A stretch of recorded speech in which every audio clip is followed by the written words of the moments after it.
6 মাস পর আমি আমার পেটের সন্তানকে নিয়ে আমার বাবার বাড়িতে চলে আসি। তখন কিছুদিন পর থেকেই আমার পেট অস্বাভাবিকভাবে ফুলতে থাকে। তখন আমার আম্মু বুঝতে পেরে একটা হুজুরকে নিয়ে আসে। হুজুরটা আমাকে দেখে বলে, তোর উপর কালো জাদু করা হয়েছে। তখন আমাকে কিছু তাবিজ আরও কিছু আমাকে দেয়। কিছুদিন পরেই আমার পেট আরও অস্বাভাবিকভাবে সাধারণ গর্ভবতী থেকে দ্বিগুণ হতে থাকে। আমার আম্মু তো এটা দেখে ভয় পেয়ে যায়, সবাই আমাকে দেখে ভয় পেত। তারপর কিছুদিন পর থেকেই আমার আম্মু আবার সেই হুজুরকে বাড়িতে নিয়ে আসে। তিনি আমাকে দেখে বলে, তোর শাশুড়ি তোর ওপর যে কালো জাদু করেছে। তারপর সে আমাকে আবার আরও একটা তাবিজ দেয় আর বলে তাড়াতাড়ি ডক্টরের কাছে যেতে। যখন আমি আমার আম্মুকে নিয়ে ডক্টরের কাছে যাচ্ছিলাম, ঠিক তখনই গাড়িটা অ্যাক্সিডেন্ট হয়। তৎক্ষণাৎ গাড়ির যে ড্রাইভার ছিল তিনি মারা যান, কিন্তু ভাগ্যক্রমে আমার আর আমার আম্মুর তেমন কোনো ক্ষতি হয়নি। তারপরে সেখান থেকে হসপিটালে যাওয়ার পর হসপিটালে ভর্তি হলাম। তখন আমাকে ডাক্তাররা সিজার করতে বলে। তখন প্রথম যখন ইঞ্জেকশনটা দেয় আমার পুরো শরীর অবশ হয়নি। শুয়ে টোকা লাগলেও যেন সারা শরীরটা জ্বলে যাচ্ছিল।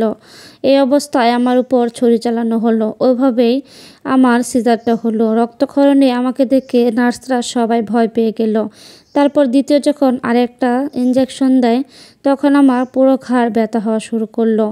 প্রায় 42 মিনিট পর আমার সন্তান পৃথিবীতে এলো। কিন্তু ভাগ্যের কি নির্মম পরিহাস, আমার সন্তানটা স্বাভাবিক সন্তানদের মতো স্বাভাবিক ছিল না, দেখতে অনেকটাই অস্বাভাবিক ছিল। সবাই আমার সন্তানকে দেখে ভয় পেত, কেউ কাছে যেত না।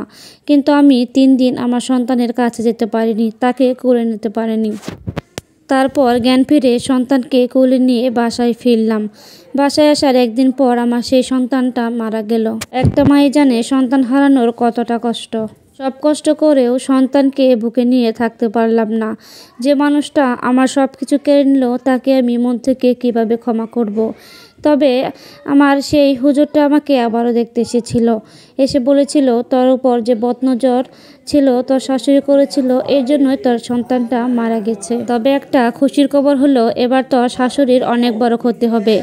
তার 1 মাস পর আমার শাশুড়ি আমাকে ফোন দিয়ে আমার কাছে ক্ষমা চাচ্ছে।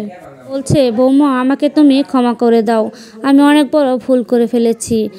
সত্যি বলতে যে মানুষটা আমার জীবন থেকে সব কিছু কেড়ে নিয়েছে সেই মানুষটাকে কিভাবে ক্ষমা করি।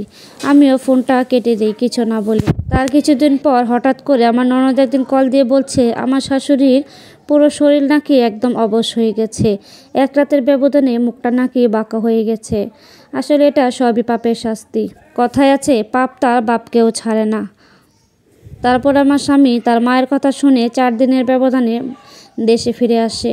আমাকে নিতে আসে তার বাসায় যাওয়ার জন্য। একরকম বাধ্য হয়ে আমি সেখানে চলে যাই।